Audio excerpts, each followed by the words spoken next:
કેમ છે ધંધા પાણી? બસ આયલા કરે છે બાપા. જુઓ આ બજરંગદા પોતાની જાતને બહુ મહાત્મા સમજે છે અને ચામડા માથે રોટલા ખાય છે. હા વાલા, અરે આ રોટલો ચામડામાં હોય કે હોનાની થાળીમાં હોય, શું ફેર પડે છે? રોટલો તો રોટલો જ કહેવાય.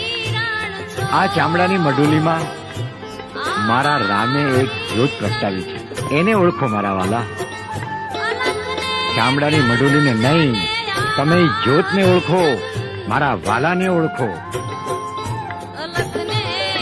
આ ટીલા ટપકાને તુલસીજીની માળા અને રુદ્રાક્ષને હોનામાં મઢાવો, પણ મારા વાલા એને પહેરવાની ક્યાં? ગળામાં ને. આ ચામડાની મઢુલીમાં જ પહેરવાની ને. તો વાલા એ ચામડું ને આ ચામડું એમાં કોઈ ફેર પડતો નથી. જેને ભાઈ મારા રામને ઓળખવો હોય એને આ મારી અરજ છે. બાકી હું નથી કહેતો કે તમને કે તમે હું ખાવ એમ તમે ખાઓ. વાલા આ મારી અરજ છે. હું ખાઉં છું, તમને ન ગમે તો તમને મારા જય સીતારામ વાલા, અને ગમે એને જય સીતારામ. Download ShareChat.